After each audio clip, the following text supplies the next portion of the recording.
महीने से सतत निरंतर लगे हुए वीरेन जी हमारे साथ मौजूद हैं, जिन्होंने इसकी कवरेज में परिश्रम की पराकाष्ठा की है और ये खबर आप लोगों तक पहुंचाते हैं। तो वीरेन जी, धन्यवाद आपका हमारे साथ जुड़ने के लिए। तो आज ट्रस्ट की बैठक में क्या हुआ वीरेन जी? देखिए, आज एक बहुत बड़े घटनाक्रम का पटाक्षेप हो गया और ट्रस्ट के अध्यक्ष और कुछ सदस्यों को इसके लिए साधुवाद देना पड़ेगा कि उन्होंने साफ तौर पर दागी लोगों को बैठक में आने से मना कर दिया। तो आज सफाई अभियान के तौर पर आप इसको देखें कि 80% सफाई पूर्ण हो गई। जितनी गंदगी थी, जितने आरोप थे, वो समाप्त हुए। अब अयोध्या में राम मंदिर के संचालन की एक नई व्यवस्था आए, इसको लेकर इंतजार है। वैसे चंपत राय और अनिल मिश्रा का खेल अब खत्म है अयोध्या से। चंपत राय तो मान लो बड़े नेता हैं, दिल्ली चले जाएंगे, जयपुर चले जाएंगे। अनिल मिश्रा अयोध्या में रहना है, देर सवेर उनके ऊपर घूम सकता है कानून का शिकंजा। वैसे ब्रजेश जी, पिछले 30-40 दिनों में अयोध्या की जितनी बदनामी हुई है, राम मंदिर में चंदा चोरी को लेकर जितनी थू-थू हुई है, शायद कभी अयोध्या, जहां लोगों ने अपने प्राणों का बलिदान किया, कार सेवा की, इसी दिन के लिए थोड़ी की थी मंदिर बन जाए तो तुम लूटपाट के माल बना लो। ये इस उद्देश्य से किया गया था कि इस देश में धर्म मजबूत होगा, राम फिर से स्थापित हो गए और करोड़ों लोगों को अपने इतिहास को फिर से जीवित होते देखने का मौका मिलेगा। लेकिन इन चंदा चोरों ने पूरी इज्जत लुटा दी। ये लालची और भ्रष्टाचारी लोगों ने इस मंदिर को लूट का अड्डा बना लिया और जनता के विश्वास के करोड़ों रुपए दान के हीरा जवाहरात सोना चांदी खाए। लेकिन पेट कभी भर जाना चाहिए था, पेट भरा नहीं, ये रुके नहीं। आज राम मंदिर ट्रस्ट में फैसला हो गया कि 2 का इस्तीफा है। लेकिन सार्वजनिक जीवन में जो लोग नैतिकता और मर्यादा की बात करते हैं, उनको आरोप लगते ही इस्तीफा दे देना चाहिए था। इतने दिन तक रोज अयोध्या में रह के खटर पटर आगे पीछे जो चल रहे थे, इनको वहां से निकल जाना चाहिए था। अभी तक जो गिरफ्तारियां हुई, जो जांच हुई, उससे लोग संतुष्ट नहीं थे। आज लोग संतुष्ट हुए हैं कि चंपत राय और अनिल मिश्रा जो सबसे प्रभावशाली हैं, इनका इस्तीफा हुआ है।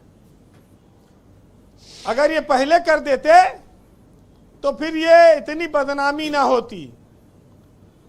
आपको याद होगा कि इस देश में नैतिकता के आधार पर बड़े बड़े इस्तीफे हुए हैं।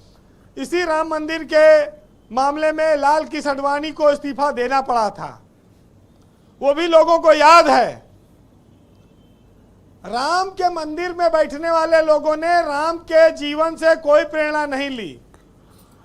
जिस राम को पृथ्वी का राज मिलना था, उनके पिता ने रात में बुलाकर वनवास का ऐलान कर दिया और वो हंसते हंसते ये कहकर अपनी मां से गए कि मुझे पिताजी ने वन का राजा बना दिया है और पूरे पृथ्वी का राज, सोना चांदी संपदा छोड़कर राम 1 मिनट में चले गए पिता के वचन और माता के वचन को पूरा करने के लिए।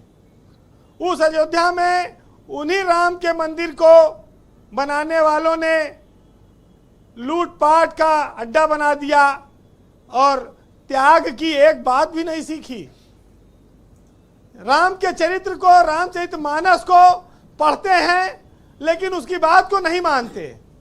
बड़ी आश्चर्य की बात है।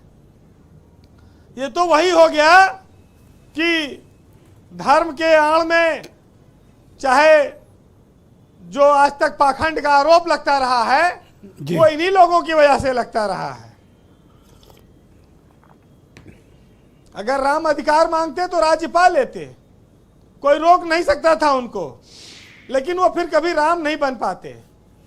आज जिंदगी में कर्तव्य से बड़ा की कुछ बात भी का नहीं। मर्म समझिए वीरेंद्र जी, जितना ज्ञान इन्होंने 4 लाइन में दे दिया, बड़े बड़े कथावाचक घंटों बोले न दे पाएंगे। बड़ी ऊंची बात आपने कह दी। ब्रजेश जी, कोई व्यक्ति अधिकार से महान नहीं बनता, त्याग से महान बनता है। चंपत राय अगर पद त्याग देते तो क्या समस्या थी उनको, लेकिन वो अधिकार पूर्वक जमे रहे, और यही अधर्म है, ये राम राज्य नहीं है। एक दिन आपसे कथा करवाऊंगा वीरेंद्र जी। देखिए, भारत के मंदिरों में इतना पैसा आता है, दान आता है, अगर अनाथालयों को, गरीबों को उसमें से कुछ हिस्सा दिया जाए तो हम मानवता का ज्यादा भला कर सकते हैं। वैसे हमारे देश में अगर 100 रुपया के घूस ले लो तो जेल भेज दिन जात है। यहाँ हजारों करोड़ की चोरी चकारी हो गई और सब अब मामला देखिए कहां से कहां पहुंचा। अच्छा, ये भी अयोध्या के ही हैं वीरेंद्र जी, वहीं के रहने वैसे वाले। मैं एक चीज कहूंगा ब्रजेश जी कि बीजेपी के राष्ट्रीय अध्यक्ष आए थे और उन्होंने भी इस पर चिंता जताई, और आज दिनेश जी भी बैठे हैं, प्रवक्ता हैं बीजेपी के, इन्होंने भी आम की पार्टी का काफी आनंद लिया है और उसकी मिठास के साथ वो इस डिबेट में आए हैं। आए तो खाली हाथ हैं स्टूडियो। नहीं, लेकिन वो कौन कल खा गया उन्होंने हमसे? शर्मा की चाय की दुकान पर जब वो अध्यक्ष जी इनके चाय पी रहे थे हाँ जी। तो उन्होंने कहा कि दिनेश जी ने दिल्ली में बहुत फ्री की हमारी चाय पी है, पैसा यही देंगे यहाँ, और यहाँ भी वे पैसा नहीं दिए दिनेश जी, पूछिएगा, बैठे हैं। तो मैं तो कहता हूं इनके ऊपर आप जुर्माना ठोको। देर से देर लगाना पड़ेगा जी, कंक्लूड करें लेकिन प्लीज। जी, इस देश में सफेदी की आड़ में उच्च पदों पर बैठे लोग नैतिकता और मर्यादा का जब पालन नहीं करते तब यह कहना पड़ता है कि राम तुम्हें फिर आना होगा इस देश में, क्योंकि तुम्हारी बड़ी जरूरत है। यहां पर जो हाल है आज, लेकिन एक चीज अच्छी हुई है ब्रजेश जी, जिसको कार्यवाहक इन्होंने महासचिव बनाया है कृष्ण मोहन जी को। वो ऐसे समाज से आते हैं जहां पर जात पात के आरोप लगते हैं, छुआछूत के आरोप लगते हैं, लेकिन आज उनको दुनिया के देश के सबसे बड़े मंदिर का इंचार्ज बनाया गया है। इसका स्वागत होना चाहिए। तो जी, कंक्लूड करें। आप सुनिएगा 4 लाइन। आज राम तुम्हें फिर आना होगा कि आयाम यही, आवाहन यही, अच्छे करने का नाम सही, और दोहरा लो वैसी ही उपलब्धि, सामर्थ्यवान का काम यही। हे राम, देश के विश्व पटल पर वैसे ही चमकाना होगा, अनुज को अपने संग लिए, हे राम तुम्हें फिर आना होगा। बहुत शुक्रिया वीरेंद्र जी, बहुत धन्यवाद आपका। आपने आध्यात्मिक, तार्किक, इन्वेस्टिगेशन, ट्रस्ट के भीतर के सभी पहलुओं को छूने की कोशिश की। आपका बहुत शुक्रिया, धन्यवाद।